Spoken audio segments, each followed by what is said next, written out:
بہت سے لوگ جو لبرل اور سیکولر طبقے اور کئی دنیا دار ہم سے ملتے ہیں، وہ یہ پوچھتے ہیں کہ جب آپ دھرنوں میں جاتے ہیں اور مارچ میں جب آپ لوگ جاتے ہیں تو پھر آپ کو کیا ملتا ہے؟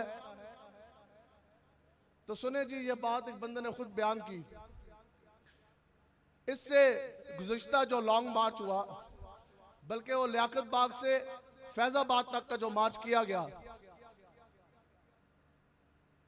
تو اس میں ایک شخص نے بتایا کہ فیض آباد کے قریب مری روڈ کے اوپر یہ اس شخص کی آپ بیتی ہے جس نے براہ راست آقا و مولا کی عزت ناموس پہ پیرا نہیں دیا، بلکہ جو آپ جیسے حضور کے غلام گھروں سے نکلے آقا و مولا کی عزت ناموس کی پہرے داری کے لیے، ان کی اس نے ادنا سے خدمت کی۔ اور سنے پھر اس کو ملا کیا؟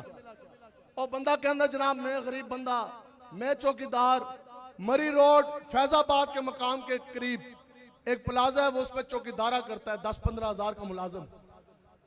اور کہندہ جناب جب آپ لبیک والے سارے آئے نا اور ظالموں نے ظلم کی انتہا کی، شیلوں کی برسات ہوگی، شیلنگ اتنی، حضور کے غلام بیہوش ہونے لگ گئے، تو کہتا جی 4 یا 5 لڑکے، کچھ لڑکے جوان کہندہ جی میرے کول پلازے میں آئے اس طرح، اور آتے ساتھ ہی وہ 1-2 بیہوش ہو گئے اور 3-4 جو ہیں ان کی حالت غیر تھی۔ تو وہ کہتا ہے اتنی دیر میں نے دیکھا کہ پیچھے سے پولیس والے بھی آگے ان کو ڈھونڈنے کے لیے، گرفتار کرنے کے لیے۔ کہتا جناب دکانیں تو ساری لگی ہوئی تھی، تو ایک دکان پلازے میں خالی تھی، میں نے اس پلازے کا، اس دکان کا تالا توڑا، اور جو وہ حضور کے غلام تھے ان کو میں نے شٹر اٹھا کے تو اس دکان کے اندر بند کر کے شٹر نیچے کر دیا۔ کہندے نے کچھ دیر کے بعد پولیس والوں نے پھیرا مارا، ان کو ملے نہ، وہ واپس ہو گئے۔ کہندے نے جناب تھوڑی دیر گزر جانے کے بعد بچوں کو جب ہوش آیا تو انہوں نے شٹر اندر سے کھٹکھٹایا، تو میں کھولیا تو بچے میں نے کہندے نے جناب ہمیں آگے جانے دیں۔ کہندے میں انہوں نے پانی دیا، کہندے نہیں پانی نہیں چاہیے، بس ہمیں آپ آگے آنے دیں، ہمیں آپ جانے دیں جس مقصد کے لیے ہم آئے۔ اب جناب بات یہاں ختم، وہ بچے آگے چلے گئے تحفظ ناموس رسالت کے لیے۔ اور بندہ کہندہ میں جناب صبح جس طرح مالک آیا اس میں نے فون کیا، بلا لیا، اس مالک نے کہا ابھی ہاں تیری ڈیوٹی ہے چوکیدارے دی، تو دکان دا تالا کیوں ٹوٹیا؟ کہندہ جی میں نے صحیح سی اس کو بات بتائی کہ محافظ ناموس رسالت آئے سن، حالت غیر تھی، بیچارے بیہوش تھے، تو ان کو میں نے پناہ دی۔ کہتا اس ظالم نے مجھے دنیا دار سی، اس میں نے کیا تیرے تے 30,000 روپیہ جرمانہ، یہ یاد رکھنی ہے۔ کتنا جرمانہ جی؟ 30,000۔ کہتا جناب میں گیا گھر کے اندر، میری زندگی کی جمع پونجی جو تھی نا، میں نے اپنی بیوی کو کہا، اس نے پیسے نکالے تو وہ 30,000 ہی تھے۔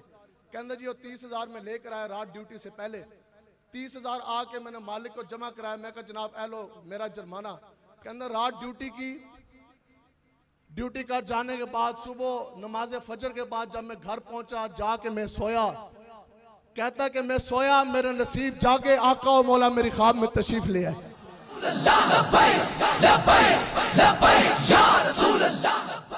کہتا جی میں سویا میرے نصیب جاگے، آقا و مولا حضور علیہ السلام مجھ فقیر غریب کی خواب میں تشریف لے آئے۔